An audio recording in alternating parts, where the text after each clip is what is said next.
Students, so we have seen one of the simplest single degree of freedom system, which was this one, right?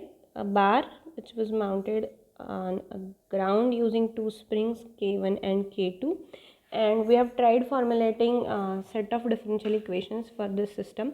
Okay, you can think of this particular system as a crude approximation of a vehicle, okay, a car which is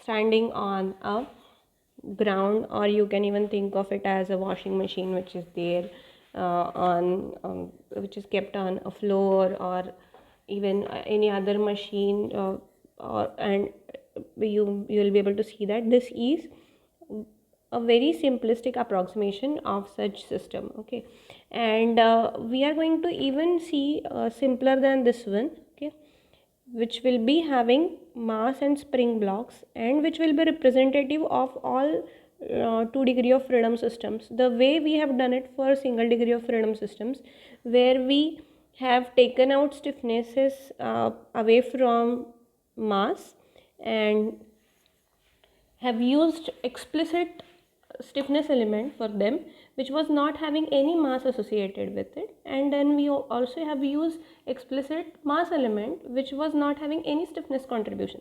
In the same fashion, so all realistic systems which are fall into this 2 degree of freedom class, so we are going to map them onto such kind of equivalent 2 degree of freedom system where mass is taken away from stiffness. Okay, so this is one of the typical systems. So it has got this mass m1, let it be m1, let me write down small m1 over here, okay, and let this be m2, let this be equal to k1, k2, k3, okay, three stiffnesses, okay, three springs with three stiffnesses. These are the springs which don't have mass, and these are the mass blocks which are not having any stiffness properties. So we have using individual elements for mass and that is for inertial and stiffness related terms in order to account for them. Okay, now what we'll be doing is we'll be deriving equation of motion for this, and we'll be able to see that it happens to be almost the identical one that we have derived for this one. Okay, so let's try to do that. Okay, so in order to do that, what we'll be doing is obviously we'll be taking out individual mass elements out, and we'll be writing down their free body diagram. Okay, so when we have to draw the free body diagram of this mass block m1, this one is pretty easy. This is spring force Fs1, which I'll directly write down as minus k1 x1, okay, where x1 is displacement of this mass block 1 and x2 is the displacement of this mass block 2, okay, from its mean position. Okay, x1 is measured with respect to mean position of this block number 1, x2 is measured with respect to mean position of this block number 2. Okay, so both of them have got different references. Okay, this is the spring force which is coming because of extension or compression of the spring. Okay, similarly there will be another spring force which will be acting over here, okay, which will be coming because of extension or compression of this spring, okay, which is spring number 2. Now let's assume that this particular mass is not there. Okay, so this part is completely absent and you directly fix it to a wall. Had it been directly fixed to a wall, what you would have written? You would have written minus k2 x1. However, now we know that it is not fixed to a wall, but it is attached to another mass which is also moving, and it is moving with this x2 units. Okay, so obviously what will be that force which will be coming onto it? It will be minus k2 x1 minus k2 times x1 minus x2. Okay, so this is the force which comes on to this mass. Okay, similarly you will be able to find out in the same way. Okay, so think of it that this block is absolutely not there, and then what would be the force which will be coming on to it? Okay, right, as I had said, the direction of this is immaterial. Okay, this is taken care of in the direction of x1 and x2. You don't have to worry whether you draw arrow like this or you draw arrow like this. Okay, it will be taken care automatically. So what will be that mass, that force that will be equal to minus k2 times x2. Had there been no mass 1, and if you would have connected this spring number 2 directly to a wall over here at the left end, then you would have seen this as the force. However, you know that it is not connected to the wall, but there is another mass block which is mass block 1, and hence it comes out to be equal to x2 minus x1, which is the relative displacement. So it is relative displacement of mass block 2 with respect to mass block 1, whereas this is relative displacement of mass block 1 with respect to mass block 2. Therefore, force which comes onto mass block 1 is minus k2 times x1 minus x2, whereas the force which comes onto mass block 2 is minus k2 times x2 minus x1. Okay, this is m2, which is mass of block number 2, and this force is pretty simple, that is equal to minus k3 x2. Okay, so this minus k1 x1 and minus k3 x2, they are pretty simple to arrive at. Okay. Now let's try to write down. So let me try to write down forces which are coming on to mass number 1. I'll be writing down that as F1, that will be equal to minus k1 x1 minus k2 times x1 minus x2. Okay, and the other one, which is F2, that is equal to minus k2 times x2 minus x1 minus k3 times x2. Okay, now both these forces, they are unbalanced and they are going to cause acceleration in each of these individual blocks. So F1 will be equal to m x1 double dot, which will be acceleration of this mass block 1 times the mass itself, okay, which is that force. Now this acceleration is you don't have to consider x2 while finding out the acceleration. Inertial force will depend on that sole x1 double dot itself. Okay, so it will not have any contribution from x2 double dot. Okay, similarly, F2 will be equal to m x2 double dot. It is very essential for you to understand this. Okay, so while writing down this inertial force, here you needed relative displacement, okay, while deriving the spring force. But while writing down the inertial force, which is this one, okay, which is this F2, that time what you have to do is, you don't have to worry about relative displacement, but you will be taking the displacement x2, okay, which is the absolute one, or it is the displacement with respect to ground. Okay, so this is what is F1 and F2. So if you compile everything together, then what you get is m x1 double dot, that is equal to minus k1 x1 minus k2 times x1 minus x2, and the other equation is this is m1 obviously, and you have m2 appearing over here in the other equation, and you get this m2 x2 double dot equal to minus k3 x3 minus k2 times x2 minus x1. Okay, so I'll write down these two equations in this form: m1 x1 double dot plus k1 plus k2 times x1 minus, so this minus and this minus will be plus on the other side of this equal to sign. So if you bring it towards this side, it will again become minus, and that will be equal to k2 x2, this is equal to 0.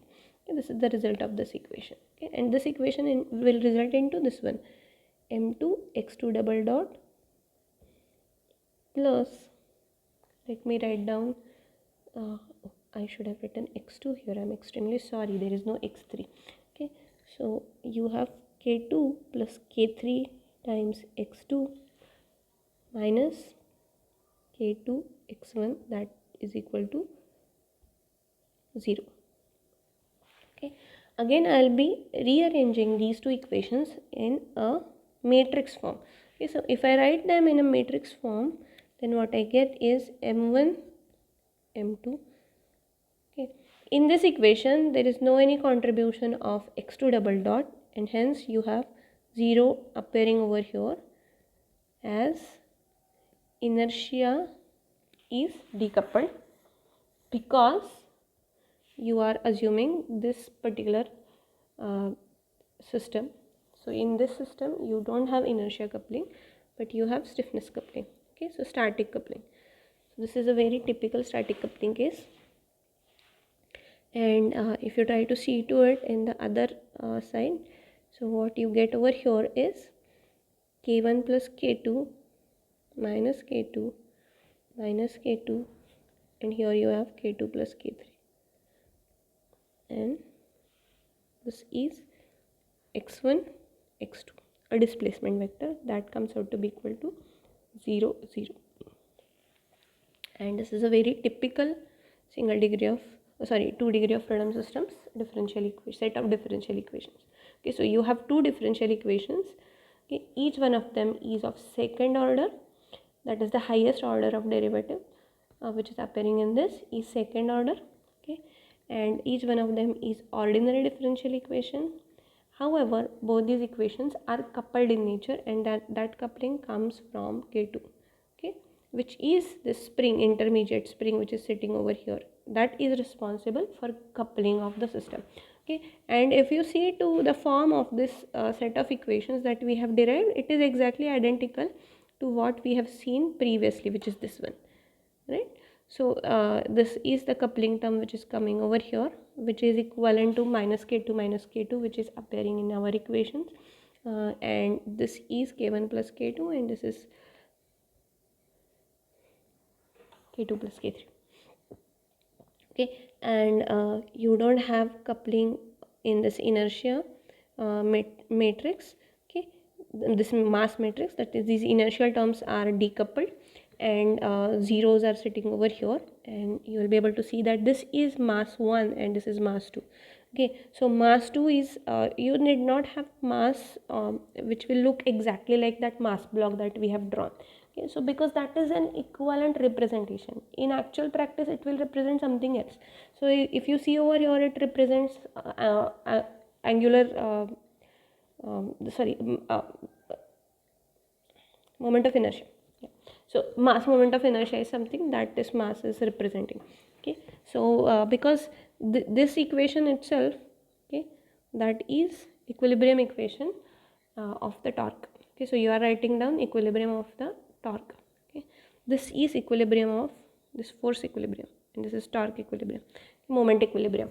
So this is moment equilibrium equation, and that's why you are having I sitting over here. Okay, mass moment of inertia.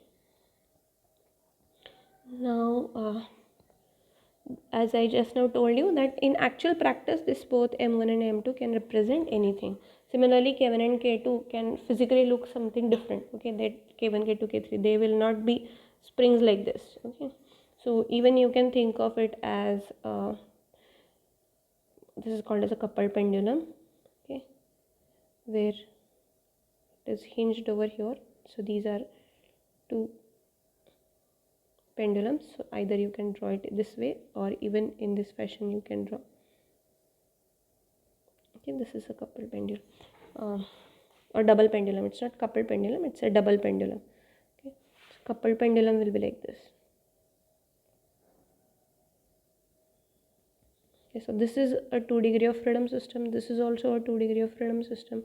Okay, so both these 2 degree of freedom systems can be mapped onto such kind of 2 degree of freedom system, which is this one, right? And both these cases will have similar kind of set of differential equations which we'll be left with. Okay, now if you look at mass and stiffness matrices, I want you to appreciate certain properties of it. Okay, so both mass as well as stiffness matrix, both these matrices, they are positive definite. That is, their diagonal values, if you see the values which are sitting over here at the diagonal terms, okay, so those values are always positive and they are not zero. Okay, they are finite, positive and non-zero. Okay, so which essentially means that so if you look over here, so what does this term means, that how much amount of force you need to apply at mass number 1 in order to get unit x1. Okay, when mass number 2 is held constant, when it is constant, that is when u2 is sorry, it's x2, right? X2 is 0. When x2 is 0 and x1 is 1, how much amount of force you need to apply over here, okay, in order to get to the system. That is this. Okay, so you are applying force here and you are measuring displacement there itself, right, which you want to be equal to 1. Okay, and in that case obviously you will require some finite force in order to have this 1 units of displacement. So stiffness will always be finite. Further, in whatever direction you apply force, you are going to get the displacement in the same direction, because you are applying force at mass number 1 and you are also getting displacement at mass number 1. So that's why direction of force and direction of displacement when applied at the same location will be equal to will be same, identical always. That's why it will always have positive sign sitting over here. Okay, so whatever term is sitting over here, that will always be positive, it will always be non-zero, and it will be finite. Okay? So if you have modeled that system appropriately, then you should be able to get this. Okay, uh, this is the bare minimum property set that this has to satisfy, but there are certain other properties as well which we are not having a look at right now in this particular course's perspective. Okay, so let me try to rewrite that equation once again, and we'll try to see how exactly that equation can be solved now. Okay, so what else we require for solving this equation? Okay, so this is the equation that we have.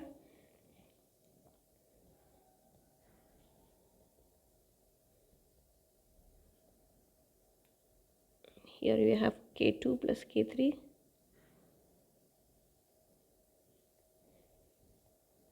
Here you have x1, x2, which is a displacement vector, and that needs to be equal to 0, 0, 0 vector. Okay, so now before we go and go forward and try solving this equation, I want to make one point over here. So this k3 term is appearing in this equation because we are having this spring over here.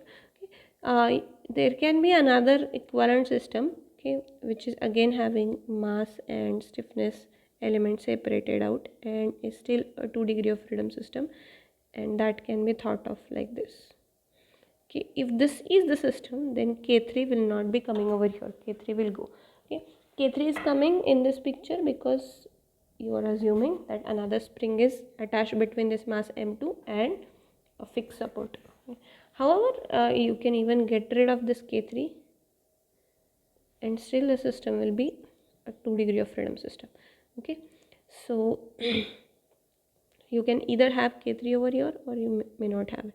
So let me have it for time being, or will better go ahead without having K3. Okay, go ahead with K3, that will be easier one. Okay. Okay, so now what we'll be doing is our job is to solve this set of equations. So first of all, we need to know whether we are ready to solve this set of equations. So we have only set of differential equations with us, but in order to solve that we need something else, right? And that, what is that? We need initial conditions. Okay, so for single degree of freedom system as well, we have specified two initial conditions. Why we specified two initial conditions? Because we said that we had the equation with us which needed to be solved. That equation was second order differential equation. So in order to solve that, in order to get the answer completely, so we need two initial conditions, so that we'll be able to define it properly, displacement profile, whatever comes out from that solution. Okay, so similarly over here you have two second order ordinary differential equations. So for each second order ordinary differential equation you need two initial conditions. So in all you need four initial conditions. So you will need displacement x1 at time t equal to 0. You are going to need displacement x2 at time t equal to 0. Similarly, you are going to need what is the velocity of mass block 1 at time t equal to 0 and velocity of mass block 2 at time t equal to 0. So which will be again arranging in a vector form. So what is this? So that needs to be specified. Okay, so what we need is x1, x2. This is a displacement vector at time t equal to 0. This is what? This needs to be defined And along with that, we also need to define x1 dot, x2 dot, that is velocity vector at t equal to 0. It is what? Okay, it is again going to be a vector in that you will have to specify. So you will be specifying this, you will be specifying this, you will be specifying this and specifying this. Okay, so if you have specified x1, x2 at time t equal to 0, x1 dot and x2 dot at time t equal to 0, then you will be able to solve this set of equations completely. Okay.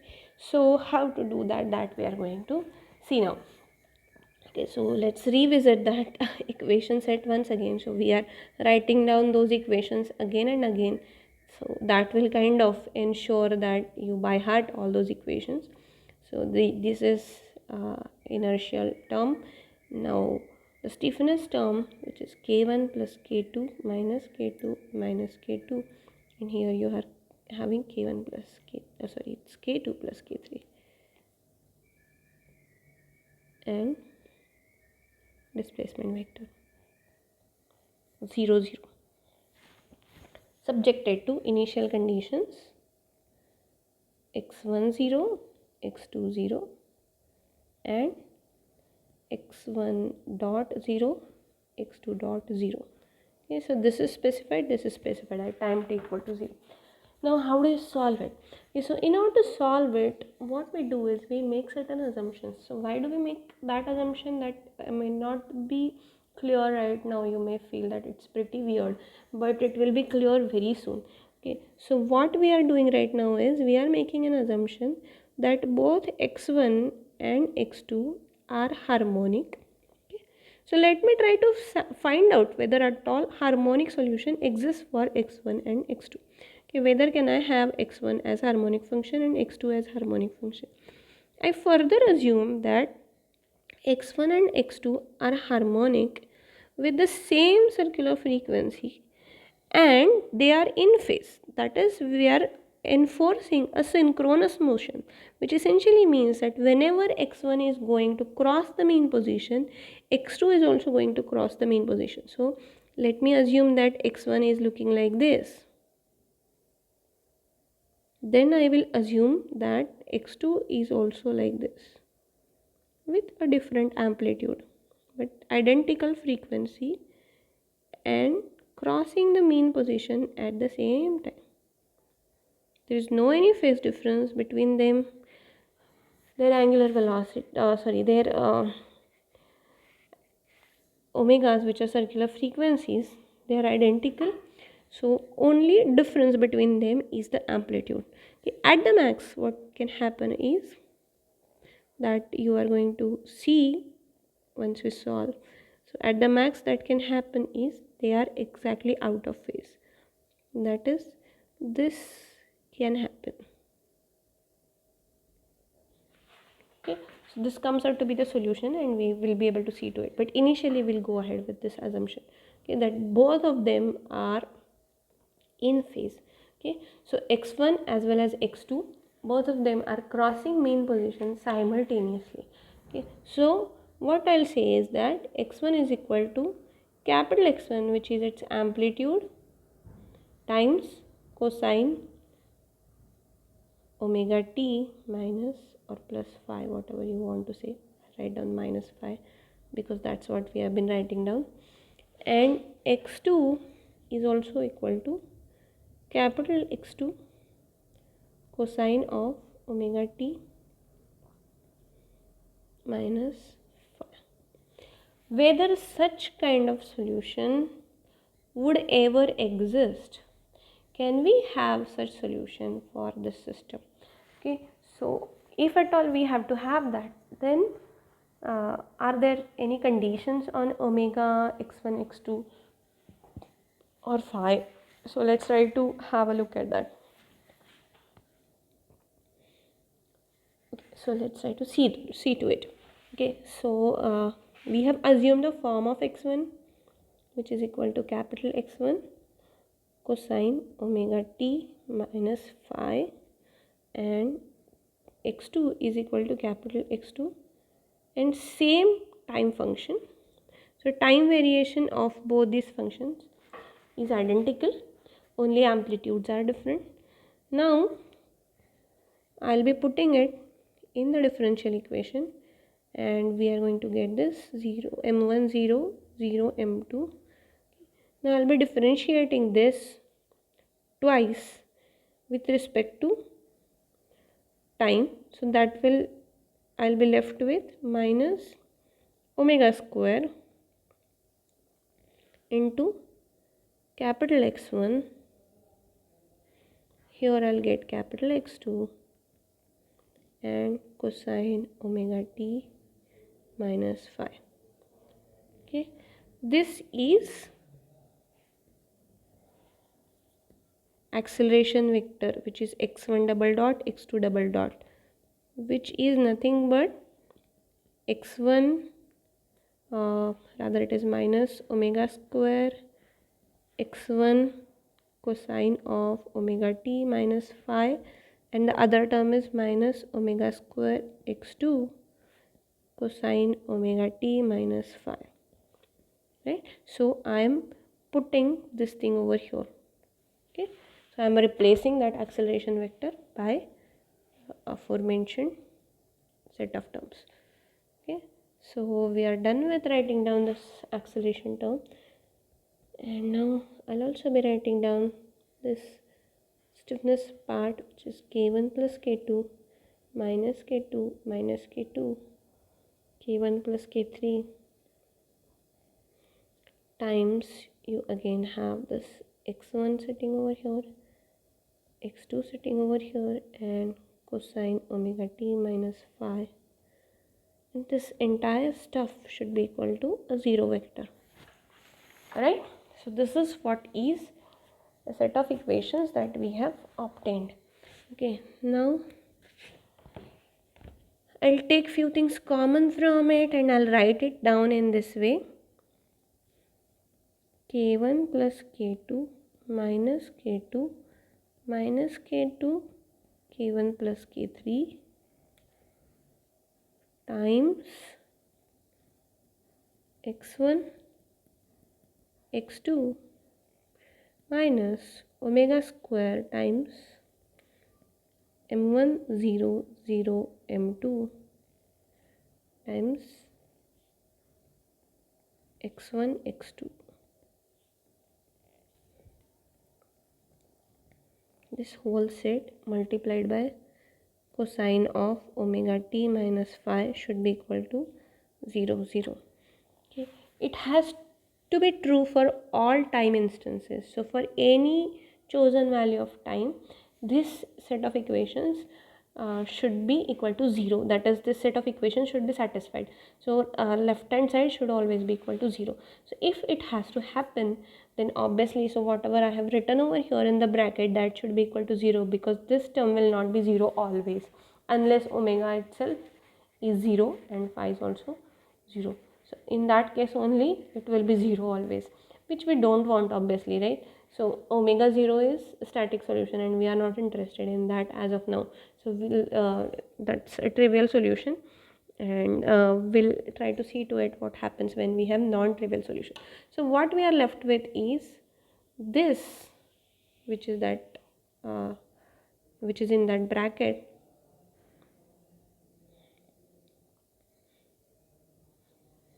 should be equal to 0 0. Okay, this is called as an eigenvalue problem. Okay, so this is a very typical eigenvalue problem, and I'll be writing down this in matrix notations in this way. Okay, so k x minus omega square m x equal to 0. This is eigenvalue problem.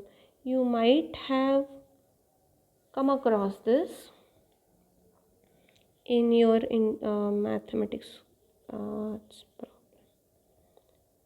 in your mathematics course. However, I assume that you are unaware of it, and with that we are going to solve it. But before we go and solve it further, I want you to have a look at this particular problem and understand what exactly it means. Okay, so let's consider that you have a plane in which one axis is x1 and another axis is x2. Okay, so you know that this vector x1 x2 is representing this system, right? Now at certain for a certain chosen value of x1 and x2, you will lie over here, and it is that vector, which is this vector, right? x1 x2.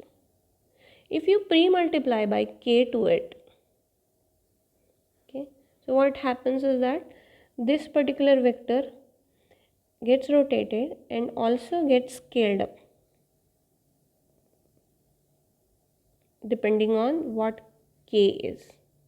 Okay, now you have another uh, matrix M which is operating onto the same vector x1 and x2. Okay, so that matrix M is also going to rotate this vector, initial vector, okay, and going to scale it depending on what is there in M. Okay, so it will be something like this. Scaling will be something like this. Okay, and this is the rotation. So you have scaling and you have rotation. However, for certain chosen values of x1 and x2, you may see that k times this vector and m times this vector, the same vector, that is, if you operate k once and if you operate m once, then you get to see both these vectors aligned in the same direction, and scaling between them is omega square. Okay, so that's what is the system that is going to tell us. Okay, this is the graphical representation of that differential equation. In other words, if you see to it, what you get over here, this is acceleration vector. Okay, this particular term, omega square x1 x2, is giving you acceleration vector. These, and together with this mass matrix, it gives you inertial vector, and this is that stiffness force, okay, which is that force which is coming because of the spring stiffness. Okay, so spring force vector is this one, and both these vectors are aligned for only certain chosen values of omega and corresponding x1 and x2. Okay, so those are the values that we are going to find out. Okay, so how are we going to find out? We are going to just see to it for what values of omega and x1 and x2 we get to see that this equation is satisfied. Okay, so let's try to solve that. Okay, so we need to find out what are those omegas and what are those x1 and x2s for which this happens. Okay, that is k1 plus k2 minus k2 minus k2 time, and here you have k2. I again write it k1 again and again. I am writing it that way, so it is this way. So I will take x1 and x2 also common from this, and then we are left with this one.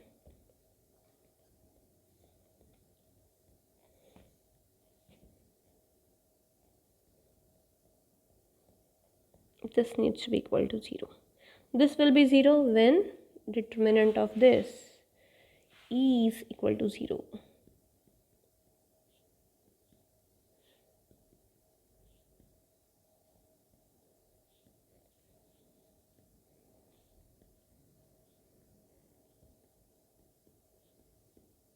So you need to find out determinant of this. When this will be equal to 0, this will be satisfied, this equation. Okay, so what we are doing is we are finding out for what values of omega square determinant of this comes out to be equal to 0. Okay, so in that case, what I'll do is I'll simplify the problem by assuming that k1 is equal to k2 is equal to k3 equal to k. Okay, so that makes my life easier, and I'm further assuming that m1 is equal to m2. Okay, so these are the approximations that I've done. Okay, so I'll be left with 2k minus k minus k 2k. I want to find out determinant of this big matrix, in which we have first matrix as this one and the second one is omega square times m. This should be equal to 0. Okay, so this matrix is 2k minus omega square m minus k, and again you have 2k minus omega square m. Determinant of this is equal to 0, which is equal to, what is the determinant of this one?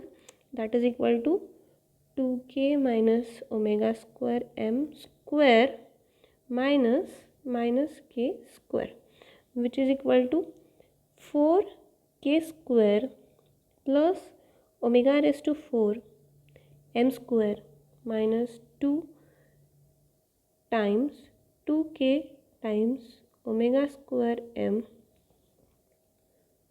and you have minus of k square over here, so which you will be left with minus of minus k square, minus k's square, so which will be minus k square. Okay, and hence you get this equation. This 4k square minus k square, you have 3k square, then you have omega raised to 4 m square, and from here you have 4 km omega square equal to 0. Right, so in this one, what is unknown? Unknown is omega square. You are willing to find out what is omega square which is satisfying this equation. Okay, so you will be finding out root of this equation, okay, and which will be omega square. Okay, and what we'll be doing is we'll be stopping over here for time being, and we'll be invoking this particular problem in the next class. Okay, where we'll be finding our root of this equation, which will give us omega square. Okay, and along with that we are going to find out for each individual omega what comes out to be equal to values of x1 and x2. Okay, so this is how we'll be proceeding in the next class. So we'll begin our next class from this thread onwards.